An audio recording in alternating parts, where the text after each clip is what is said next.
All right, today we are diving deep into a really complex and, frankly, highly controversial narrative that's been making some serious waves online. It's an interpretation of Kabbalah that claims it's the hidden source code that's actually running our world. So what we're going to do is deconstruct the key ideas from this influential video piece by piece so you can understand the architecture of its argument.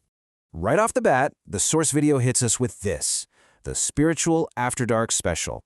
The whole idea here is that there's the religion you see on the surface, and then there's Kabbalah, which this narrative presents as the hidden soul, the secret, esoteric teachings that are only meant for the insiders. And this, right here, this is the central metaphor for the entire thing. The claim is that everything we see, geopolitics, global conflicts, culture, that's all just the front-end interface, what's on the screen. The real power, the actual programming that makes reality tick, is this spiritual source code. And according to this narrative, it can not only be read, but it can be actively changed. So, how does the source even begin to build this argument? Well, it starts by taking some really foundational texts and concepts and reinterpreting them in this very modern, almost corporate kind of way. Let's dig into the foundation of this worldview. The narrative really builds this case on two main pillars. First up is the Zohar, which it kind of presents as this uncensored spiritual operating manual. And second, you've got the teachings of Rabbi Isaac Luria from the 16th century. And his work provides the whole framework for the cosmic drama we're about to get into. Now, this is where the reframing of the divine gets really interesting. The source describes Ein Sof, the infinite, not as a personal, fatherly God figure, but as this vast, impersonal energy source, almost like a cosmic power company. In this view, the God of Scripture is basically just a mascot, a user-friendly icon for this power that's way too big to comprehend. And that brings us to the absolute centerpiece of this entire narrative.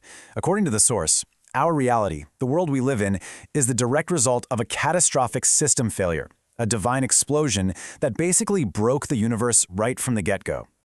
So here's how the story of that cosmic accident goes. The infinite energy from Ein Sof was just way too much, way too powerful for the vessels that were meant to hold it. The lower ones couldn't handle the load, and bam, they shattered. This created a kind of cosmic fallout made of two very different things, pure divine sparks and the broken, empty husks or shells left behind. And this cosmic fallout, this shattering, leads directly to the narrative's most provocative and, without a doubt, its most controversial claim, that this divine accident didn't just create the universe, it created a fundamental built-in division within humanity itself. Okay, this is the absolute crux of this worldview, this hierarchy you're looking at. The source video claims that the souls of Israel are literally made from those fallen divine sparks.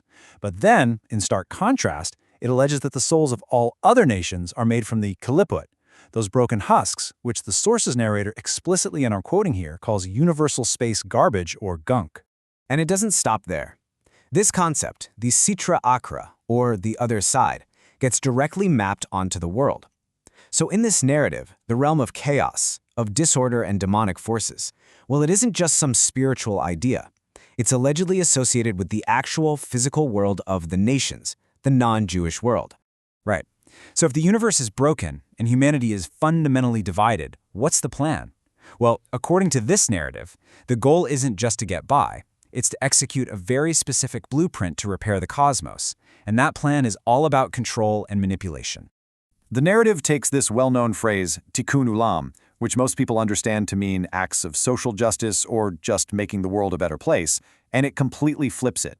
As you see here, in this version, it's not about charity. It's presented as the literal, metaphysical job of gathering up those scattered divine sparks by cleaning up what it calls the Gentile gunk of the material world.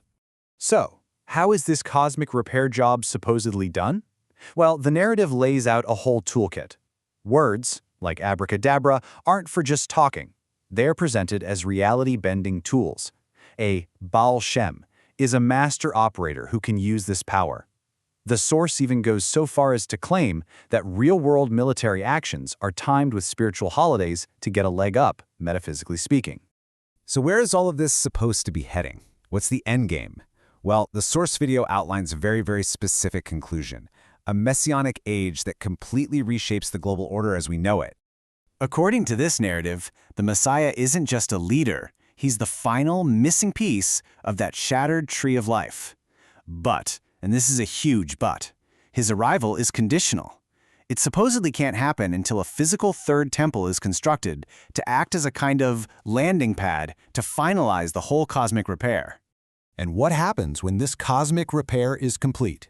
The source makes this absolutely staggering claim, which you see quoted here, that in this new, perfected world, any non-adherents who are left will have their free will, their bad gunk, taken away, and the source alleges that in this state they will be happy to serve the chosen ones. Okay, so to really wrap our heads around everything we've just gone through, we absolutely have to put this narrative into context. What the source video does, time and again, is take genuine mystical concepts and give them a very literal and very provocative spin. And this table just lays that pattern out perfectly. I mean, look at the Shattering. Mainstream theology sees it as a metaphor for spiritual imbalance. The source video interprets it literally as creating souls made of space garbage. Or take prayer. Where scholars see a particular method as a way to focus the mind, this source rebrands it as a bizarre occult act. You see the pattern? It's taking a known concept and giving it this dark, literal twist. That's the key to the whole narrative. So look, the point of this explainer isn't to say whether these claims are true or not. The point is to deconstruct a powerful narrative that is gaining influence online. Because by understanding its architecture, how it's built, we can better understand its appeal. And it leaves us with one final, really important question to think about. Why is it that these ancient, complex, mystical systems so often become the perfect source code for modern theories about power and control?